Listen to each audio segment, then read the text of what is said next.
Hey everyone, you're watching Build Series in New York City. I'm your host, Lauren Moraski. You probably know Ed Sheeran's hit song, Shape of You and Thinking Out Loud. But what you may not know is the process behind his award-winning songwriting. Luckily for fans, Ed's cousin, Murray Cummings, has been filming Ed for years. The result is the new documentary called Songwriter, debuting this year's Tribeca Film Festival. So please welcome Murray Cummings. Hey. So congratulations on this film. It's debuting at this year's Tribeca Film Festival. This has been a long time in the making. Yeah. I've been filming Ed, God, since I can remember. Ever since, growing up, and he wanted to do music and I wanted to do film, and I used to go to his shows and film him and stuff. But I think it was only since 2015 that I decided it will be about the songwriting process. And did he know at that point that it was going to be about the songwriting process? Did you kind of have that conversation with him right off the bat? Not really. Yeah, there was a point where I kind of said to him, look, I think I want to really focus on this side of it. Would that be okay? Because I realized that my best days at work were the days when he would write a song and I'd get to be there and I'd just be like, oh, this is so cool. Yeah, And just seeing his brain tick over, and then it just kind of a turn of phrase can completely change a song from being something that he's just doing just to get it out of his system to something that everybody's going to love. And it can be as simple as that. And I'd watch those kind of moments and put them together and just really want to share that with people and go, look at this, isn't this awesome? Yeah. So once I showed that to him and he saw it, I think he was like, okay, you can do it on songwriting. Yeah, okay, I dig that. I'm okay. Yeah. At least, it had a focus and everything. Yeah. The film kicks off where he's writing a song, but not what was recorded by him. It was recorded by Justin Bieber. Mm-hmm. At that point, did he know that he was writing that for Bieber, or was it something that he just decided, okay, this might be for me or someone else? Yeah, some songs he just has to write because he's going through something at the time and needs to get it out, and then he decides later. So he would, I think he had a clear vision for Divide, and it didn't come until later in the process. So once you have the idea of what you want it to be about, some songs, no matter how good they are, they don't fit in. And so Love Yourself was a demo that he made on the bus, and then I think Bieber then took that and made it what you hear on the radio. The hit song that we, it's amazing how he turned that into that. So take me back to those early days when you were following him around back in, before the 2015. What was it like just being around him? Yeah, it was fun because at the very start when he asked me to come on tour with him, his whole plan was like, oh, so I'm doing this UK tour, and I think his album wasn't out yet. He had a couple of EPs out and stuff.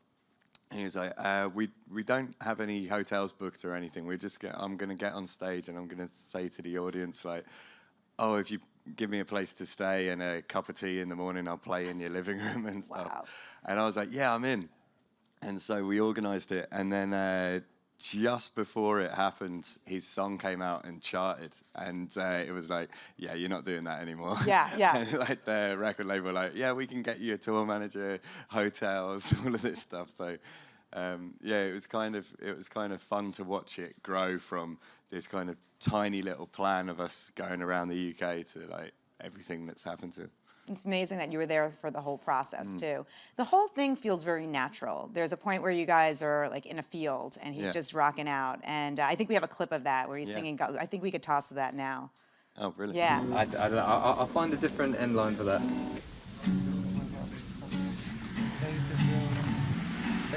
One more drink at the bar. We heard Now let's do this. So it goes, she played a fiddle in an Irish band. She fell in love with an Englishman. Kissed her on the neck and then I took her by the hand. Baby, I just wanna dance. I met her at Grafton Street, right outside of the bar. She shared a cigarette with me while her brother played the guitar. She asked me, what does it mean, the Gaelic ink on your arm? Said it was one of my friend's songs. You wanna trade coffee? She took Jimmy as a chaser. Jacks was a fun. After on the table with Johnny riding the shotgun. One more drink, standing at the bar. We got around the jukebox, got up to dance because she played a fiddle in an Irish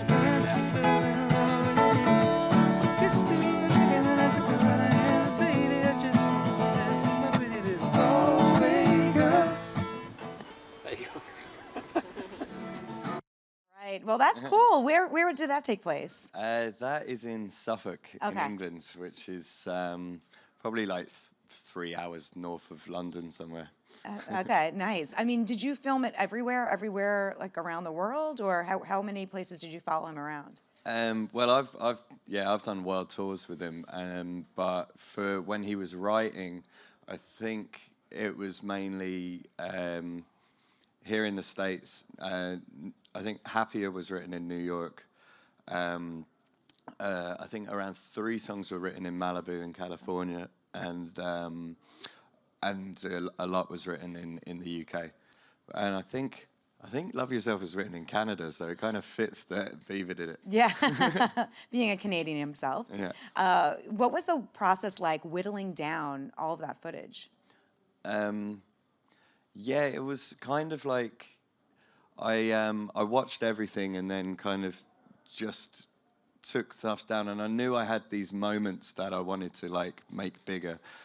So I knew that I wanted to do the bit on the tour bus, and then I knew that I wanted to do Abbey Road with Perfect with an orchestra and stuff like that. So I was like going, okay, they're kind of key moments, and I want to build them into scenes and stuff like that. And then I think when the album came out, and you can see fans' reactions to certain songs, I was like, do I have that song? Going through everything and going, yes, I found a bit of that song, and then kind of making that into a scene. So it kind of helped that the album came out before I'd finished editing. Yeah, absolutely, because you got a sense of like what people Yeah. liked, what resonated, and what fans will want to see. I think this is also good for people who may not know much about Ed Sheeran. Yeah. I think it's a nice introduction to him as well. Yeah, I hope so. I want, Yeah. like one of my things that I really would love to happen is like people that literally know nothing or may have like heard a couple of songs and decided it's not for them to kind of see it and just go, oh, this is interesting, and just get into it because they like music.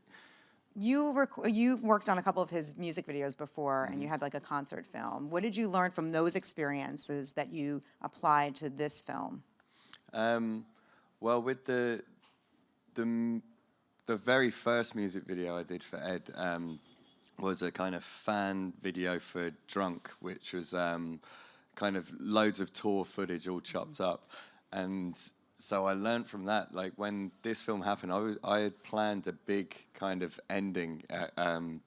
He was playing a festival in England called Glastonbury, which is like the biggest festival like in the world. And I was like, right, that's my big ending. He's going to play Glastonbury Festival. It's going to be huge.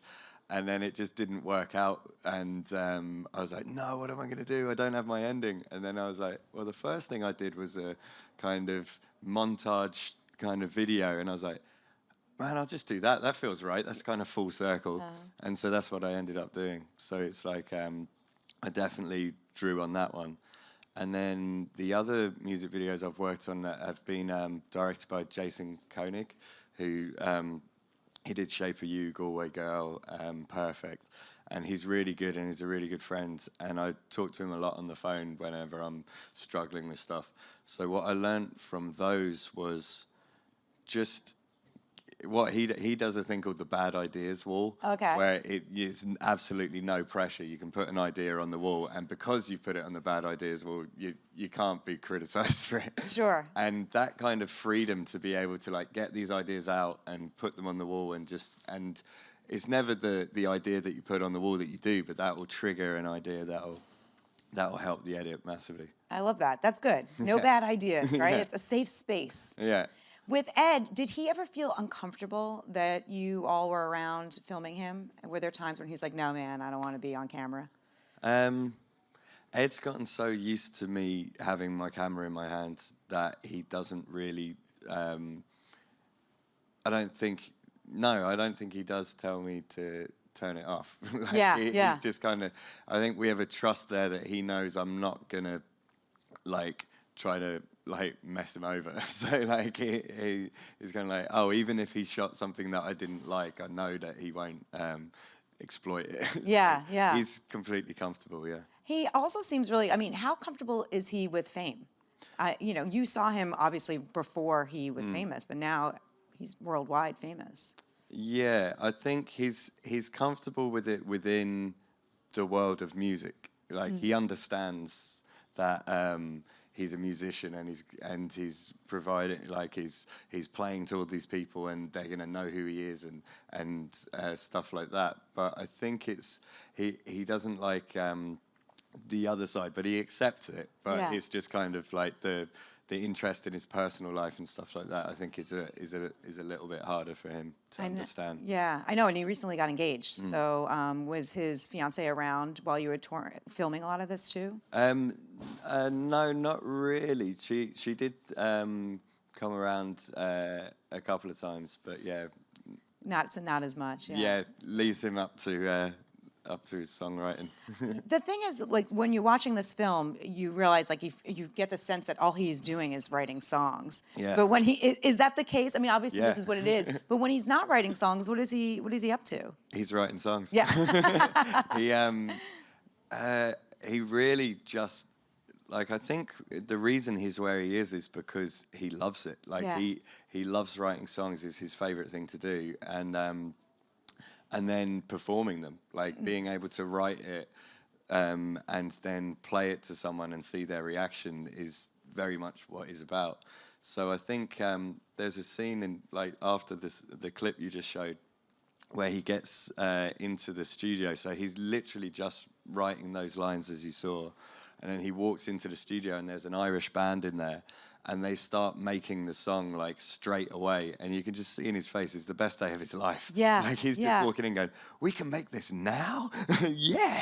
And so he just starts jamming, and I don't think he's had that in other writing sessions, to have all of the musicians there. So as soon as the idea comes in, he can see it realized in the same day. It's incredible. Yeah. And you guys go way back. Your families are really close. What are some of your first memories of Ed? I remember, so we used to go on holiday together to my grandma's house when we were younger. So all of my memories would have just been, that's kind of in Ireland, and it's kind of like in a farm kind of environment. So it would have just been running around these massive fields and stuff. Yeah, that's mainly it. Yeah. Well, it's like it goes. Your friendship has probably gotten a lot closer since you've been with him for so many years now on tour and everything. I know he's going on the road this year. Are you planning to hit the road with him again? I think we were chatting on the phone the other day, and I think I might go to the Irish shows. Okay. Because he's doing a tour of Ireland, and so he's hit like he's going to like Cork, Limerick, Dublin, Belfast, and I'm just really interested in that. Do you think you'll bring your camera with you as well? I think I won't. Oh, okay. You're like, I'm going to take a break after all this time. Yeah, my shoulder's tired. Yeah. But your background is a filmmaker, screenwriter. You went to school for it, right? Yeah. And how did that help you, imagine what this would be? It helped a lot. Basically, when I started going on the road with Ed, it was all consuming. Like, so we went on world tours and it was all day, every day type thing. He works very hard. And I was just kind of worried that I would just never do the stuff that I really kind of had planned to, which was study screenwriting. So I did a distance learning master's at Royal Holloway, where I could still be on tour but study. So what I did was, because I was like, right, my life is kind of tour buses, I decided to write a kind of like Spinal Tap comedy script and just influenced it all by what I was seeing every day. So that's how I studied, and then I'd send everything in to the college, and then I'd have to turn up every now and again.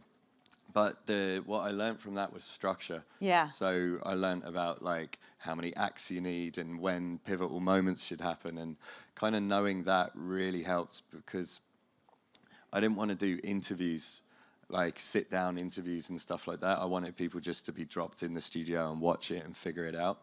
So knowing that I wasn't going to punctuate it with that kind of stuff, I needed to emotionally know where it needs to lift and drop and stuff like that. So it was good to have the background in screenwriting to be able to figure that out. Sure, yeah, it's almost like a fly on the wall sort of experience when you're watching this film. You feel like you're getting an insight into really the way his brain works too, and how the songs really come to be. Do you think he pays attention to critics? And I know he's got a ton of fans, but I mean, every artist has critics, and whether it's whatever. Does he pay attention to that kind of stuff?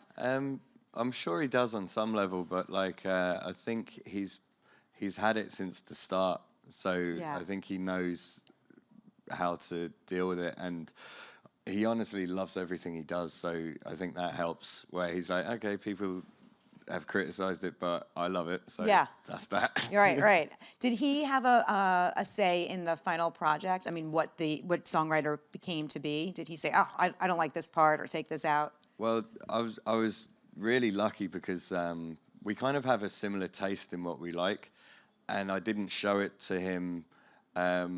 Well, the first thing I showed him was a little clip of Love Yourself, because he still hadn't done his album yet, and I was like, this is what it'll look like. And so he's like, yeah, come and do it. And then the next time I showed him something was like pretty much 85% of what you saw. Like, it was pretty a rough cut kind of finished thing. And he just gave me like a text message size thing back of, I don't like that camera angle, can you make that bit more fun? And that was it, kind of thing. And I was like, really? And I showed my editor, and we sat there, and I was like, these are Ed's notes. And the two of us just laughed our heads off. And it was brilliant, because once he did that, anybody else who was kind of giving notes kind of stopped, because they're like, well, if Ed likes it, it's fine. Yeah, we're just going to go with it. We're just going to make this happen. Is there something about Ed that just by, just being around him all these years, maybe that doesn't even come through in the film, that fans wouldn't know just from, his persona, or, what he portrays to the public? Not really. I'm trying to think of anything that I would. I think he's very smart, kind of business-wise. And that's the type of thing you'll only see if you kind of see him in a meeting or something. Yeah, because you wouldn't see him do that on stage. But like, he he knows his audience really well. Like, he would approach the record label and say, I think I want to play Madison Square Garden. And they'll be like, oh, come on, you've had one album and you've just done a tour with Taylor Swift, but America doesn't really know you that well. And he goes, no, I've looked at my followers and ticket sales, and I haven't played New York in a while, and it's this many. Yeah, I can play it. And then so they book it for him, and he sold it out 3 times. That's amazing. So, I love that. He's kind of smart like that. He knows what he's capable of. And the confidence. Yeah. So what's next for you now that you've kind of put this behind you, or you're about to debut it, and I know you're going to Ireland? Do you have the itch to make another film like this? I definitely would do something like this again, but I think the next thing I want to do is scripted, because of the background in screenwriting and stuff. I've got to get that out of my system next. All right. We look forward to that. Well, we have some questions from the crowd here, so let's get it started. Who's first? Thanks. Hey, how's it going? How's it going? Great to meet you. You too. I'm excited to see the film because I'm a filmmaker and a songwriter. So oh, brilliant. I'm excited. Good combo. Yeah. The question I have is, did you learn how to songwrite yourself? Do you have any credits on any of his hits, and did you get a chance to have any input?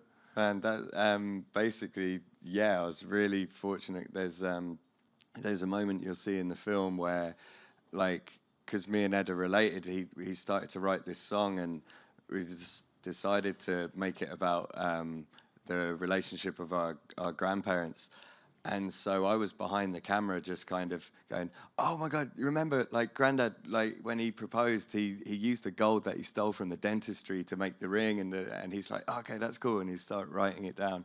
And then I go, oh, wait, he used to call grandma, their favorite flower was a yellow rose, and then he's writing that down. And then after a while he goes, do you know what, just put the camera down and come and write with me. And so that was a really cool moment, because I was like, what, I'm in the gang? So I just set it up on the side and joined them. And so that's the song that got on the deluxe album called Nancy Mulligan. Co-writing credit. All right, who's next? Hi, we're going to take our next question from an online viewer. Leanne wants to know, what's the best and worst part about working with family? The best and worst part. The best part is it doesn't really feel like work. It's just kind of hanging out. As long as you have your camera on, you're kind of doing the job. But and what's the worst part? Well, it's not really a worst part, but it's kind of you care about the person so much because they're family that you know you should be filming, but if something's like, if he's really in a bad mood and you don't want to like push it, then you're just kind of like, oh, should I be filming now? Or something like that. So it's kind of that internal kind of struggle, but like, yeah, it's definitely not the worst thing, but it's just kind of having the fine line where I think another cameraman wouldn't have had it because they're not as connected. Yeah, that's a good point. Well, we're really excited to have you here today. Thank you, Murray, for coming by. The film premiere is next Monday at the Tribeca Film Festival, and we'll be playing multiple times next week, right? Yeah. Exactly. Give it up one more time for Murray Cummings. Thank you very much. Cheers. Thanks.